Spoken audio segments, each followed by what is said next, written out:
Welcome to the fourth episode of What's on My Mind. Today's topic I wanted to talk about stupid people.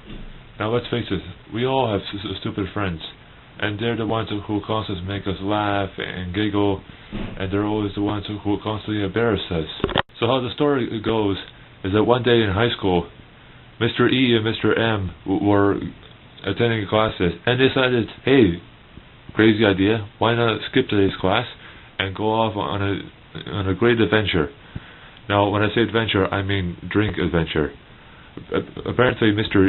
E and Mr. M overnight decided that they were going to drink vodka or some type of alcohol and stash it in a Sprite bottle and walk down the street and drink it, and since it's a Sprite bottle, nobody can actually tell if it's a real alcohol or not.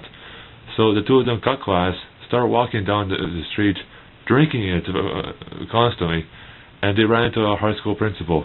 Now our high school principal was asking them why they're in class, and they said they had a free period.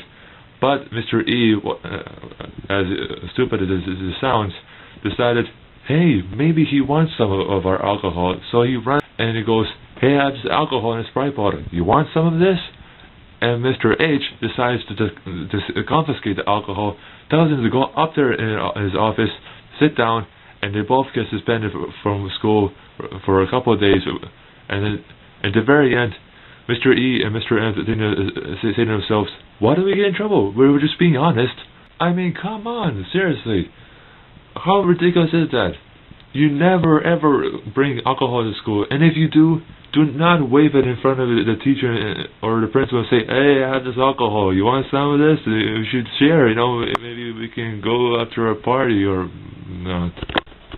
Now the next story I wanted to talk to you about is me and my friend going with Mr. E once again. We were going down to Sassanoo Lake for the weekend, and it was a beautiful sunny day, and we were going there by bus since our friend couldn't get the car today, so that's totally fine.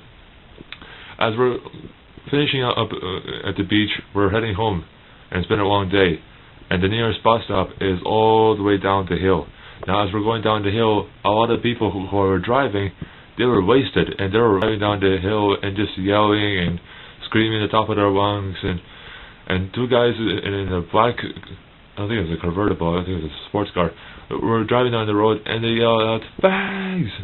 And my good buddy, he just decided to do the next best thing, and he freaking fingered them. The two drivers down the road, they saw this, they stopped the car, backed the car up, and one guy got out of the car and started walking up the hill. Naturally, our first reaction is, oh damn, now what? As the guy was getting closer and closer, he started getting bigger and bigger. And we found out that this guy was not an average ordinary guy. He was huge. He was like a monster. He had muscles size of Arnold Schwarzenegger, basically. And he was holding a beer bottle in his hand. He was threatening to hit my friend because my friend fingered him. But my friend was yelling back at him and saying, why were you yelling at us? We're the average ordinary guys. You don't know us. Why are you calling us fags? And Mr. E, always talking about how tough he is, he tells the big guy, oh, I don't want no trouble. I don't want no trouble. And starts walking backwards. Now, naturally me, I'm there for people. So if somebody's saying some shit about my friend, I'm right there with them to stand up for my friend. But Mr. E, he continues walking backwards. And we talk back down to the big guy. The big guy decides to leave and says it's not worth it to fight with my friend. And he takes off. Once we turn around to see where Mr. E is, he's all the way down the road. And we tell him, why you went over back there? He's like, I was hiding. So this last story I have to let you know, viewers, was about a year ago. We went to a local house party. Now I didn't know who was hosting, and none of my friends knew who was hosting, but apparently my best friend's sister, she knows the guy who was hosting the party. At the party, one of my good friends, he got beat up, and we all reacted the way we were supposed to react, and we wanted to fight the person. But the guy who caused the fight, he took off with his crew, and before we can do anything about it. So after my friend is bleeding, we pull him into the house, we wash off the blood on his face, we decided to take him to the hospital, and Mr. E was with us once again. I don't know why, but one of our friends decided to bring him. I don't want Mr. E with me because he's gonna embarrass me like he always does. So we decided, okay, why not? We just give it a shot. We'll bring Mr. E with us. But Mr. E was not much help either, because during the whole messiness, our friend was bleeding like crazy all over his face because the guy who attacked him started kicking him in the face. And Mr. E's natural reaction is, hey, he's my buddy too. I'm gonna go help him out. Where's the guy? I'm gonna kick the guy's ass. And afterwards, the cops showed up. And this is where it gets interesting. The cops are asking us what happened, and naturally we'll give our own opinion because we're the innocent ones. We didn't do nothing. We give us our opinion, and Mr. E goes up to the cop and says, hey, listen, lady, I know you're trying to do your job, but I wanted to fight the guy who started this whole thing. And she says, who are you? And he says, I'm the friend of the guy who got beat up.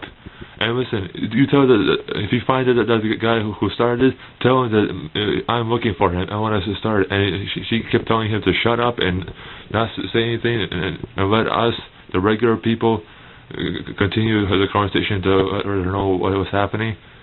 To make things even more worse, after our friend who got beat up was taken back to the hospital, we just decided, let's go. We're going to the hospital. We're going to see if he's okay, to see if he needs surgery, to see if we should stay with him until his parents arrive. But what does Mr. E do? He pulls on our shirts and says, hey, listen, I'm getting tired of this. I'm going to go home. Are you going with me? And we look at him like, dude, our friend just got beat up. We're going to the hospital. What is wrong with you? And he says, oh, I'm just tired. I don't want to go to the hospital. When I heard that news, I totally flipped out. I was like, what the hell? I thought he was our friend. Why is he teaching us to go home when our friend is basically bleeding to his death? And until next time, this is Airpop out.